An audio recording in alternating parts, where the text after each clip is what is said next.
The entire chapter, the mangaka tries their hardest to make me believe that Phil is innocent. And I gotta admit, the mangaka does a damn good job of doing that. However, number one, still don't trust Phil. He could be playing the very long con, the big plan. He can, hide it. But there's something that stood out to me. And the big thing is that right before Emma revealed the entirety of what was going on to Phil, Phil walked into the room with a very important book. I might have the panel on screen for you to see for yourself. He walks into the room with this book before Emma even says anything. Suspicious. Very, very suspicious. Now, granted, we do know that Phil was kind of looking into it, trying to understand what was going on. But still, that could still be a lie. Phil obviously knew things, which is very obvious now because of this chapter. It reveals that. It reveals that Phil was paying attention. But I feel like there's more to it than meets the eye. There definitely is. And I feel like the mangaka is trying to throw us off, trying to let us think that Phil is an innocent boy, when in reality, there's probably more to him than we know of. Regardless, however, let's just get off of that for a second and talk about the big point of Phil's character right now. Phil is the actual character, the only person in the orphanage now, or the plantation, that actually knows about what is really going on. All the other kids that have been left behind don't know about it, besides Phil. He is the only one that truly knows. And so because of this, the fate of everyone there is resting upon Phil's shoulders. And let's just say Emma and all of them, they all die, they get executed, whatever, like everybody gets killed off. Phil will be the only one that knows, and the only one that can initiate any form of escape plan.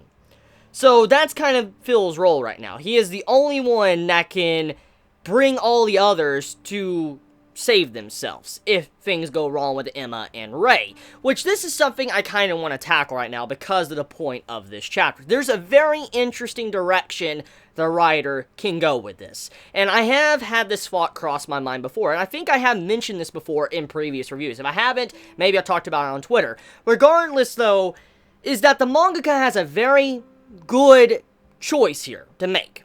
Either you can focus on Emma's group, and Emma can, escape, and a couple of children do die, because there's going to be some that are going to die. There's just no way every single child is going to escape from this, farm. They're not. There's going to be some that are going to die. That is a guarantee. But let's just say Emma and Ray escape Dawn and Gilda, okay? Those are the only ones that escape. We still know that there is a possibility that the writer could completely just not focus on Emma and her group anymore and focus on what's going on with Phil. And what I'm getting at is that the main character of the series shifts perspectives, which is a very ballsy and risky move to make when it comes to writing a series, especially a shonen series, or any form of series, honestly. It's very risky to make, changing the main character, killing off a bunch of characters, or just changing the perspective overall, just, shifting it over to a new character, which, as I've said many times, that this could be like a prequel. For instance, what happens before the actual main story. Maybe Emma and her entire group trying to escape ends up in failure, and the next children, like Phil, for instance, he learns from these mistakes, and then he initiates his escape plan. That is a possibility that the manga could take. Emma's entire plan just collapses in on itself, they all die, perspective changes to Phil, and then he must figure out how to escape from the farm and fix everything that didn't work out in the first place when it came to Emma's group. That could be what happens. Or even if Emma succeeds, the perspective could shift over to Phil and completely negate whatever is going on with Emma. We could see what's happening to Phil and his group once they leave and focus on him making plans to try to escape as well. That is another thing that they could do. So there is a very risky move the writer could take. But if the writer is very successful with that change of perspective, this could honestly be one of the best, not the best, but one of the best manga in terms of shonen that we have ever seen, if the mangaka does it properly.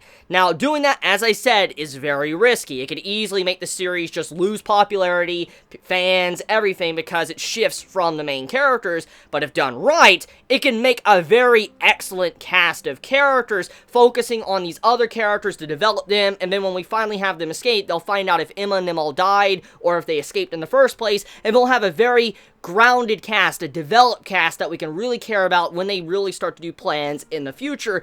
That is a possibility. So maybe the writer might go down that path. Who knows? Maybe Emma's entire escape plan could end up in failure, because this mangaka loves doing twists, loves doing those little plot twists here and there. Because, I mean, look what happened to Phil this chapter. We thought Phil was a little devil. He's a demon, planning things, but then he looks like he's all innocent, which I still don't believe he's completely innocent. I feel like there's more to Phil than meets the eye, but that's my own personal viewpoint on it. Regardless, though, the escape plan has begun. They are now on top of the wall, miles from the bridge, which, that's pretty bad. And let's just be honest here, that's very bad, because the alarm is already going off, and the demons are already making their move to stop the children from escaping. Most likely, the logical plan, what the demons should do, is not get on top of the walls, but most likely just stand on the bridge. Just get on the bridge, get on the exit and all that, and they'll capture the children, because that's what I would do. I mean, if I was in charge and all that, and organizing, you know, a capture team to capture these children that were trying to escape, I would put all the demons on the bridge, because there's no way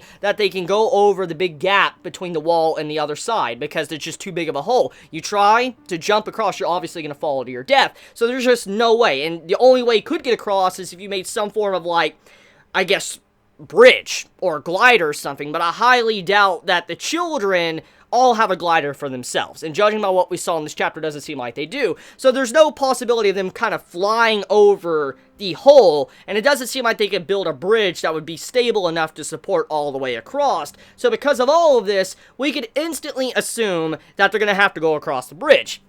Now, obviously, they do have Molotovs. They have Molotovs and stuff that they can use against the demons, which is helpful. Still, I highly doubt that's going to be enough to stop the demons, because these are demons. Most likely they have some form of powers different from humans. What I'm getting at is they might have some form of abilities, magic, or anything. Obviously, they're going to have more strength than a normal human being, unless I even talk about the comparison of how these are children versus demons. So, obviously, there's going to be a strength difference. Let's just not even factor in they might have magical abilities or something. They obviously have a strength difference just because of the size of them and how bulky they are. So, the children are fucked, and it's just a straight-up physical fight. And then on top of that, these demons could be very resistant to a variety of things, so Molotovs might not even work against these demons. So there's a lot of bad things that can happen here, and because of the mystery of the demons, it seems like this plan is more and more likely to fail, because now that the demons are aware, they're just going to focus on the bridge, sit on the bridge, wait till the children come, and it's GG. And let's just say the children just say, you know, fuck it, let's just go somewhere else. If they try to jump across, they're gonna die, fall to their deaths. If they try to go back to the farm, they're still gonna get captured and get in trouble from the demons and all that, because they know, and they're definitely gonna be harvested right then and there. Or if they try to escape in another farm, they're still gonna get caught, because there's gonna be a big search patrol. They're gonna be looking all around for these children, because obviously something is going on here, because they obviously didn't cross the bridge, so they had to leave somewhere else. Or they're still on the farm somewhere, most likely on another, you know, part of the farm, a different, you know, plantation. Most likely. So because of all of this, I'm assuming that there is going to be a lot of deaths. The only way our characters are getting out of this, the only way, is that all the characters are going to have to be sacrificed for the few who can survive. Like, 99% of all the characters, or all the children, need to die. And probably only one or two are going to be able to make it out. I definitely see Ray dying in this, or Emma dying in this. Dawn and Gilda are probably fucked, or at least one of them are fucked. And it's just obvious the way this is turning out with the demons initiating and wanting to kill, that they're willing to use excessive force. They don't care anymore. They're not trying to hide themselves. They're going to go all in. They don't care if they terrify the children. They're going to kill your ass. That's just what is said. So because of all this, we know it's not looking too good. And I don't think Molotovs are going to be really that effective. Even if they throw them into different farms, that's still not going to throw the demons off, because obviously they're going to realize it's a distraction, and they're going to still focus on the bridge. Because even if, let's just say the likely possibility that they think that more children are escaping from the farm, they still just need to sit on the bridge. That's it. That's all they need to do. There's no other way for anyone to escape. If they all focus on the bridge, you can't do anything unless there's some form of hidden passage in the middle of it that can lead down through the hole or whatever and then go on to the other side. That's the only thing I can assume. Now, yeah, it's looking really bad right now. Yeah, it's looking really bad. We'll see what type of plan they have. Maybe the pin can play a part in this. Maybe it's some form of kryptonite for the demons or something. Who knows? But right now, it's not looking too good. So let me know your thoughts in the comments below. How do you feel about this chapter of The Promised Neverland? I love you all so much. Please be safe. Chibi out.